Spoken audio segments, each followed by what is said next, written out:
नमस्कार, मी पंजाब हवामान अभ्यासक मुक्काम पोस्ट गुगळी धामणगाव तालुका शिरूर जिल्हा परभणी. तर आज आहे 14 जुलै 2024. आजपासून परत एक शेतकऱ्यासाठी अंदाज आहे आणि मी आज आहे जिंतूर तालुक्यामध्ये येलदरी धरणावर आहे. आणि तुम्हाला एक सांगू इच्छितो, ह्या येलदरी धरणामध्ये उन्हाळ्यामध्ये 26% पाणी होतं आणि ह्या काल परवाचा जे पाऊस पडला होता त्याच्यामध्ये 4% वाढलं, म्हणजे जवळपास 30-31% वाढलं आहे. म्हणजे याला आवक यायला सुरुवात झाली.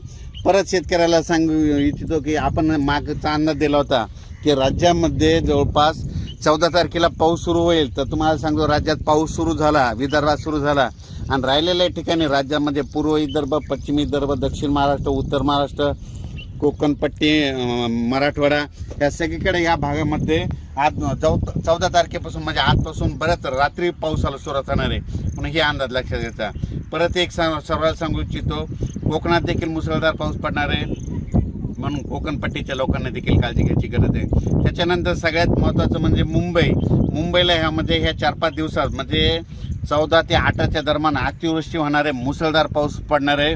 म्हणून मुंबईच्या सर्व जनतेने काळजी घेण्याचं हे करावं. पुलाच्या फरशीव पाणी आल्यास पुढे जाऊ नका आणि ही सगळ्यांना विनंती आहे. त्याच्यानंतर सर्वांना शेतकऱ्याला सांगू इच्छितो, राज्यामध्ये 14, 15, 16, 17, 18पर्यंत पूर्व विदर्भ, पश्चिम विदर्भ, दक्षिण महाराष्ट्र, उत्तर महाराष्ट्र, कोकणपट्टी, खानदेश, मराठवाडा सगळ्या भागामध्ये दररोज 2-2 दिवस मुक्काम घेत पाऊस पडणार आहे म्हणून हा अंदाज लक्षात घ्यायचा.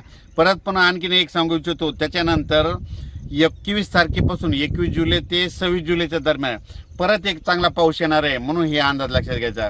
मागच्या अंदाजामध्ये सांगितलं होतं की राज्यामध्ये 2 म्हणजे 16 तारखेला एक कमी दाबाचा पट्टा तयार होणार आहे आणि त्याच्यानंतर 19 तारखेच्या नंतर एक होणार आहे आणि हे 2 देखील कमी दाबाचे पट्टे झाल्याच्या नंतर ते महाराष्ट्रामधून जाणार आहे.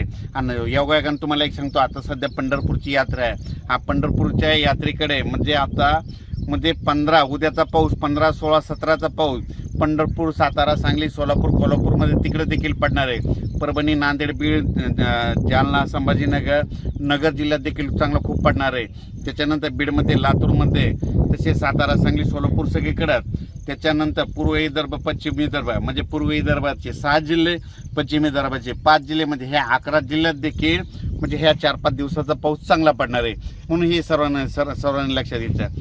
राज्यात एकंदरीत परिस्थिती बघायची झाली तर राज्यामध्ये 14 तारखे म्हणजे आजपासून ते 26 तारखेपर्यंत दररोज वेगवेगळ्या भागात चांगला पाऊस पडणार आहे आणि शेतकऱ्याच्या पिकाला जीवदान भेटणार आहे म्हणून हा अंदाज लक्षात घ्यायचा. जे छोटे छोटे तळे असतील ते भरून जातील, पण मोठे मोठे असे जे धरण असं त्याच्यात 2-3% मात्र पाण्याची आवक येणार आहे म्हणून हा अंदाज लक्षात घ्यायचा. अचानक वातावरणात बदल झाला तर लगेच एक मेसेज दिला जाईल.